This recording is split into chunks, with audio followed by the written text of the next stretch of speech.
The story begins with a little boy sits high up in a tree, proudly showing off to his mother, who is washing clothes in the river, and his older brother, who is fishing nearby. Suddenly, an enemy plane appears in the sky. His mother yells for her sons to hide, but Sergei stands his ground, claiming he isn't afraid. He loads his slingshot with a pine cone and takes aim. In his imagination, he lands a perfect shot, taking down one plane, then another.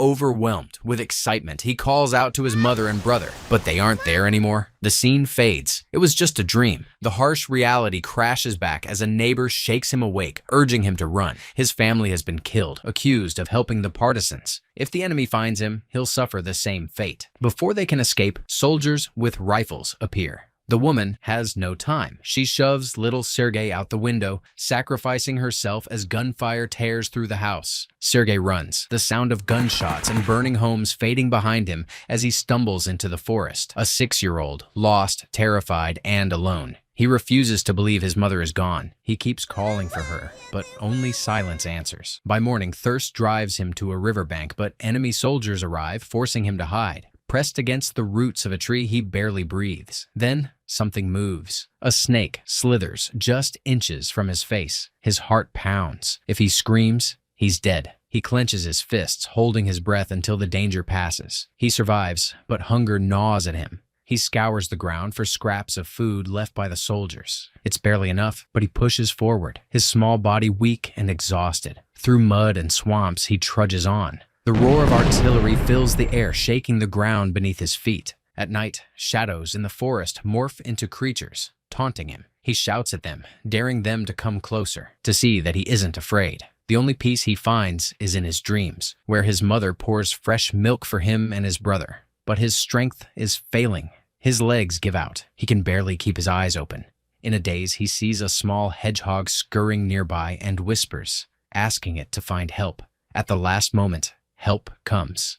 A group of Soviet soldiers stumbles upon him. They were on a mission but can't ignore the sight of a half-frozen, starving child. Their decision to take him back to camp angers their commander, but they refuse to leave him behind. In the warmth of a tent, Sergei barely registers what's happening. A man with a wounded arm kneels beside him, introducing himself as Kuznetsov Nikolai Sergeyevich. The boy's lips tremble as he answers his questions. It doesn't take long for everyone to realize Sergei has nowhere to go. He is now an orphan. A cook brings him a steaming bowl of food, and the soldiers gather around trying to comfort him, surrounding him with warmth and care. The next day, as the sun rises over the camp, the men sit outside, chatting and joking. The soldier who found him, Andrei, practices German while the unit's tailor, Yakov Moisevich, patches up his uniform. For the first time in what feels like forever, Sergei isn't alone. Among the soldiers, there's also Rizzo, the orderly, and the older, experienced Yegor Maximovich. The light-hearted banter among them comes to an abrupt end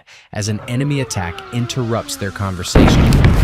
In the medical tent, nurse Aunt Katya tends to Seryoja's wounds while trying to feed him the thick, hearty stew made by the rotund cook, Petrovich. Curious about Commander Kuznetsov, Seryoja bombards Katya with questions about his medals and courage. Growing up surrounded by war, loss, and danger, the boy is consumed by one thought: how to become a man, strong and fearless, someone who can protect others. While Andrei and the nurses lead a stray goat into the camp, Kuznetsov visits Seryoja and immediately senses how deeply the boy has grown attached to him. In Seryoja's eyes, he is both a father figure and a role model. The boy eagerly asks to see Kuznetsov's medal for bravery and his personal pistol, but even such an esteemed soldier does not have everything. Katya, determined to keep Seryoja safe, pleads with the commander not to send him away to an orphanage in the rear. She promises to take responsibility for him, and the rest of the soldiers silently agree. Ребенку здесь не место. However, Kuznetsov doesn't like the idea. Later, the nurses fill out paperwork debating the boy's future. Katya fears that if he's sent away now, she might never find him again. Rita, another nurse, mutters that Kuznetsov is a stubborn officer who never bends the rules. The soldiers have also grown attached to Seryoja, and Yegor Maximovich speaks on behalf of the entire unit, urging the commander to let the boy stay. To them, he represents everything they are fighting for: their children waiting back home, the civilians they are protecting, and the future they are sacrificing themselves for. But Kuznetsov's way of showing care is different. He knows that keeping the boy in the middle of war is too dangerous. No matter how much Seryoja wants to stay, the commander stands firm. Battles continue. Under a storm of bullets and tank fire, Katya drags a wounded soldier from the trenches. Despite his injured arm, Kuznetsov leads the charge, covering the retreat of the wounded. When the fight is over, Seryoja, now fully recovered, roams the camp as if nothing happened. Then, the truck arrives. It's time for Seryoja to be taken to safety. Before he leaves, Kuznetsov carves a small wooden pistol and gives it to the boy as a keepsake. Seryoja hesitates, his voice filled with emotion as he admits he was afraid for Kuznetsov and waited for him. The commander, touched by the words, realizes something. Other than this boy, there is no one left waiting for him. Instead of sending Seryosha away, Kuznetsov makes an unexpected decision. He offers to adopt him. The soldiers, overjoyed, erupt into a lively debate in Yakov Moiseevich's workshop, arguing over the perfect size for Seryoja's new uniform. Seryoja continues to dream of peaceful days and his mother. He is now moved from the medical tent to the commander's quarters. Early in the morning, Kuznetsov wakes him up with a surprise, a real military uniform. The boy eagerly puts it on, learning how to dress quickly, just like a real soldier. Before he has time to enjoy his new outfit, enemy aircraft strike. Chaos erupts in the camp as bombs explode around them. Seryoja runs through the battlefield, dodging bodies and smoke, terrified of losing the people who have become his family. A field medic scolds him for panicking and tells him that in war the only thing to do is believe in victory and help however he can. Taking the advice to heart, Seryoja begins bringing water to the wounded in the medical tent.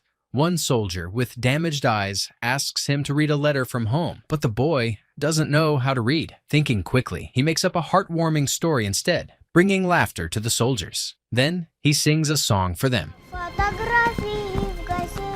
lifting their spirits despite the pain around them. Later that night, Katya soothes him, letting him rest on her lap. Kuznetsov approaches, but Seryoja suddenly wakes up, asking only one thing.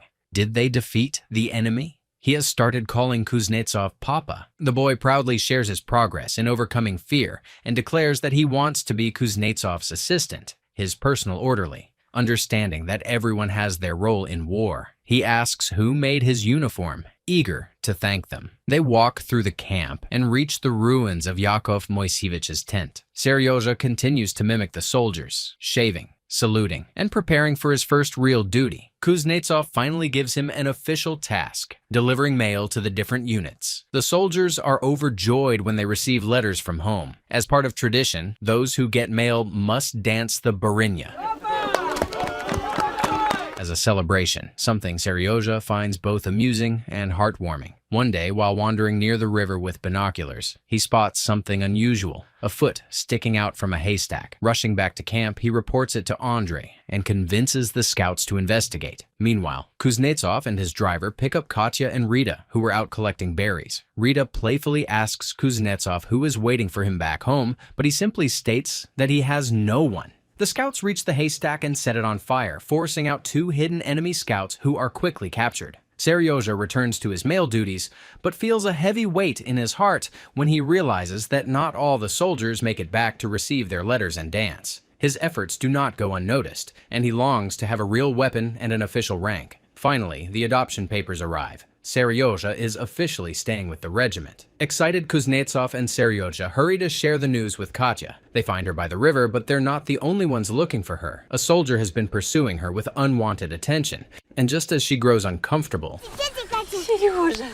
Seryoja rushes in to interrupt. Kuznetsov, watching from a distance, does nothing. Instead of stepping in, he hesitates, avoiding the situation. During another battle, Seryoja bravely delivers ammunition to the trenches under enemy fire. Yegor Maximovich, worried for his safety, orders him to take shelter in the commander's bunker. The boy refuses, but an order from a superior leaves him no choice. Reluctantly, Seryoja obeys and watches the battle unfold from the bunker. When one of the units loses communication, Kuznetsov orders the radio operator to fix it. Not wanting to be left behind, Seryoja sneaks out, determined to help. He finds the broken wire and crawls through the trenches toward the break. A wounded soldier explains how to reconnect the cables, and the boy carefully repairs the line, restoring communication. After the battle, Seryoja sits beside a soldier, gazing up at the stars. In the constellations of the Big and Little Dipper, he sees a mother and daughter. But where is the father? His thoughts shift beyond war and bravery. He begins to wonder about love. What does it mean to love someone? The question lingers in his mind until the next day when he rushes to Katya, claiming that his father is very sick. Panicked, she drops everything to help, only to find Kuznetsov peacefully sleeping, completely fine. Seryozha had lied, hoping to push the two adults toward each other. To him, their feelings are obvious, but Kuznetsov remains silent. Katya, embarrassed and frustrated, runs off, and Kuznetsov, after a brief hesitation, finally chases after her. A new arrival in the camp, an instructor named Kolya, introduces the soldiers to trained service dogs. Seryozha is fascinated. These dogs assist in battle, carrying first aid supplies and keeping wounded soldiers awake. Watching them work, he realizes that even animals have their own role in war. Eager to experience their skills firsthand, Seryozha begs for a ride on a sled pulled by the dogs, but as soon as they take off, a stray cat dashes across their path, sending the dogs into a frenzy. They bolt after it, dragging Seryozha straight toward a minefield. At the last second, Rizzo speeds in on his motorcycle, blocking the path and saving the boy just in time. Meanwhile, Kuznetsov finally catches up to Katya. Once again, he hesitates, his usual battlefield confidence crumbling in front of her. But this time, he manages to say something. Just enough. Their moment is cut short when orders arrive. The regiment must move out at dawn. The soldiers march along a rural road, eventually stopping in a village where they stay with the locals. For the first time in a long while, Seryozha meets children his own age. As they sit in the warm kitchen, the house's owner casually points to a gaping hole in the floor, a remnant of a German bomb that tore through the roof and floor before, by sheer luck, failing to detonate. Suddenly, a shout rings out. Everyone scrambles outside as Kuznetsov orders sappers to be brought in immediately. The bomb is carefully removed, and with the danger cleared, the regiment resumes its journey. But just as they continue forward, the convoy hits a landmine. The explosion sends Seryozha flying from the vehicle. Dazed but miraculously unharmed, he pulls himself up, only to see that others weren't as lucky. Rizzo, who had saved him just hours ago, won't be continuing the fight. The war is over for him. The regiment finally reaches the main army camp, where Seryozha and Kuznetsov are brought before the general. Always eager for responsibility, the boy asks for another task, and he is assigned to the 2nd Company to inspect their equipment. But when he arrives, the soldiers don't take him seriously. Instead of checking supplies, they offer him tea and chocolate, amused by the little boy playing soldier.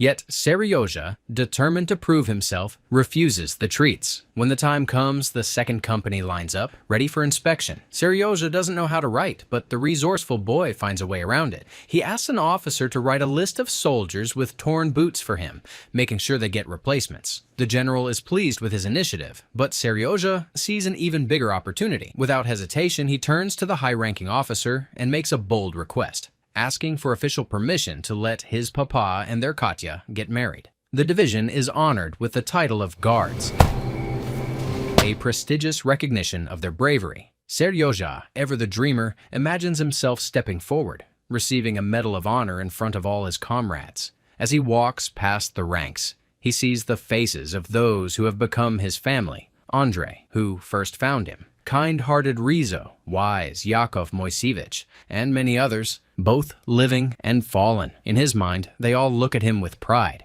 But just as he drifts into his dreams, harsh reality crashes down. He and Nikolai are caught in a direct airstrike. Explosions shake the ground, and as Seryozha scrambles for cover in a trench, he watches in horror as the commander's bunker collapses under the impact. Seryozha rushes to the debris, trying to move the heavy beams trapping Nikolai. His small hands grasp at the wood. His muscles strain, but it's no use. Desperate, he runs to find help. Soldiers race to the scene and manage to pull their commander from the wreckage. Nikolai is severely injured, but alive. In the field hospital, Katya cares for him, while Seryozha visits every chance he gets. The boy clutches his hand, holding back tears, but the sight of the wounded man who became his father overwhelms him. Nikolai, weak but still trying to be strong for him, reminds him that men don't cry. But this time, Seryozha can't stop the tears. This story is based on real events in the life of 6-year-old Seryozha Oleshkov, who fought alongside Soviet soldiers in the Battle of Stalingrad, marched with his regiment all the way to Poland, and was awarded the Medal for Combat Merit.